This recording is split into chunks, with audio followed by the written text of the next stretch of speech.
আসসালামু আলাইকুম। চলে আসলাম আজকে বাজার সদাই পাতি নিয়ে। আজকে মার্কেট থেকে কি বাজার করা হলো। আসলে কাঁচা বাজারে যে এত দাম, মার্কেটে না গেলে তো বিশ্বাসই হয় না। তো অনেকগুলো কাঁচা বাজার করে আনলাম। কাঁচা বাজার বলতে আসলে মার্কেটে সব কিছু বাসায় ছিল, তারপরে কিন্তু কাঁচা বাজার করলাম। রসুন আনলাম। রসুনগুলো অনেক বড় বড়, ছোট ছোট রসুন আসলে আমি বাঁচতে পারি না, তো একটু দেখে দেখে বড় দেয়। বাসায় রসুন আছে, তারপরেও আমি এনেছি। তো মরিচ, কাঁচা মরিচ এনেছি। আমাদের খেতে কিন্তু মরিচ ছিল। তারপরে খেতে মরিচগুলো আসলে মারা গেছে, বৃষ্টির পানিতে মারা গেছে। তা মনে করেন এখন ছোট ছোট হয়েছে। তো ভাবছি যে আসলে ওগুলো কবে বড় হবে। মরিচগুলো ভীষণ ঝাঁজ, অনেকটা ঝাঁজ। আমি যে হাতে নিয়েছি তাও মনে হচ্ছে অনেক ঝাঁজ লাগছে। কাঁচা বাজার। তারপরে আমি একটু ছোলার ডাল খেতে পছন্দ করি। এই যে ছোলার ডাল আমার আছে 1 কিলো। কারণ এটা আমি আসলে খাসির মাংস দিয়ে অনেক সময় ছোলার ডাল রান্না করি। তারপরে পায়া, খাসির পায়া দিয়ে রান্না করি। যা হোক এনে রেখেছি, সবসময় অনেক সময় ডিমের সাথেও খাই। তারপরে এনেছি হলো কি, দেখি কতগুলো বাজার আজকে আনা হয়েছে। আসলে আমরা 2জন মানুষ মাত্র। করল্লা নিয়ে এসেছি। করল্লা না, সরি, কাঁকরোল। আপনারা কি বলেন আমি জানি না। তো আমরা কিন্তু আমাদের জায়গায় কাঁকরোল বলি। তো এটা কিন্তু কাঁকরোল, এগুলো খেতে খুব ভীষণ ভালো, টেস্টি, ভাজলে কিন্তু বেশ মজা লাগে। দেখে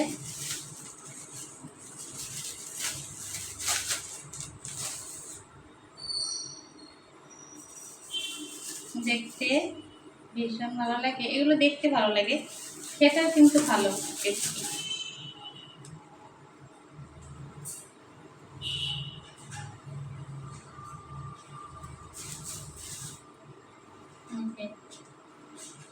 আমি সব বাজার সদাই করে নিয়ে বসেছি।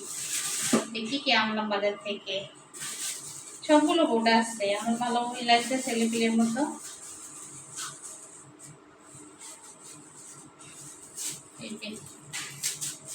এগুলো কালকে রান্না করতে হবে। কালকে কি রান্না করবো জানি না, তো রান্না করা লাগবে অনেক কিছু।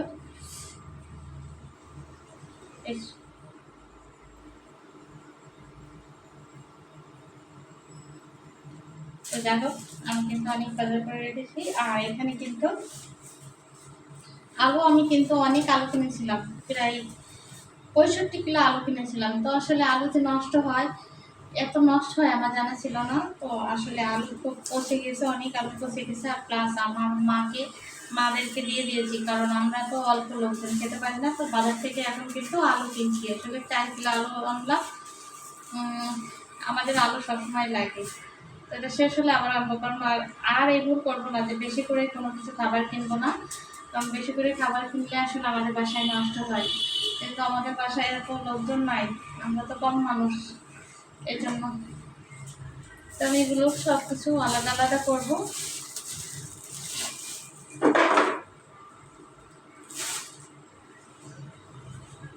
আমি সবগুলো একসাথে আসলে ছড়াই রেখেছি। এগুলো কিন্তু আমি রেডি করবো, ফ্রিজে রাখতে হবে। ও আচ্ছা, আরেকটা কথা, সেটা হলো আমি ডিমের 1 কেজি ডিম এনেছি। এটা কিন্তু দেখানো হয়নি। যাই হোক, ওটা দেখাচ্ছি না, ওটাকে আমি ফ্রিজে রাখবো। আশেপাশেই আছে, তো দেখাই। তা আমি কিন্তু এখন ডিমগুলো ফ্রিজে উঠাইনি, সেটা ডিমগুলো আমার পাশেই আছে। ডিমগুলো সাইজে, এই ডিম নষ্ট, এই যে ভেঙে গেছে কেন? হ্যাঁ, একটা ডিম কিন্তু ফেটে গেছে, একটা ডিম ফেটে গেছে। আসলে খাসিতে আসলে 30টা ডিম এনেছি, দেখা যাচ্ছে মনে হয় 30টা ডিম এনেছি। আমার হাজব্যান্ড হয়তো একটা ডিম নষ্ট করে ফেলেছে, ও হয়তো খাসি রাখছে যে। তো এই ছিল আমার বাজার সদাইপাতি।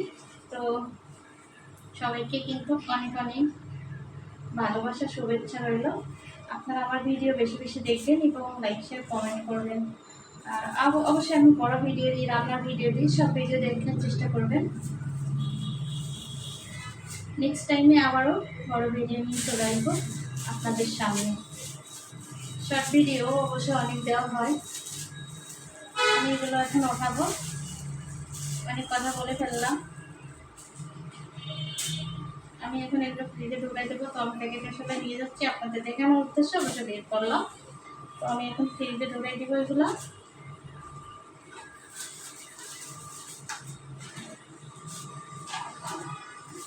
আলুগুলো নিচে দিই, কাঁচামরিচটা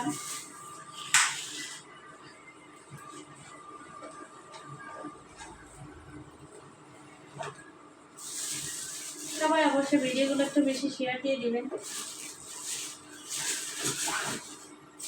এখন তো রাত, আসলে রান্না বান্না এখনো শুরু, কালকে সকালে রান্না করবো, কি রান্না করবো তো সবার পরে ভিডিওতে অবশ্যই দেখে নেবেন যে আমি আসলে কি রান্না করছি। হয়তো কালকে রান্না করবো, হয়তো জানি না, গরুর মাংস রান্না করতে পারি অথবা খাসির মাংস রান্না করতে পারি। এই যে মুরগির মাংস আছে। আর এই আমি এখন প্যাকেটে ঢোকাই দিচ্ছি, আমি কিন্তু এটা ফ্রিজে নিয়ে যাবো এবং রান্না ফ্রিজে রাখার অবশ্যই রেখে দিব। তো সবাই ভালো থাকবেন, সুস্থ থাকবেন, সবাইকে ধন্যবাদ। আসসালামু আলাইকুম, আল্লাহ হাফেজ।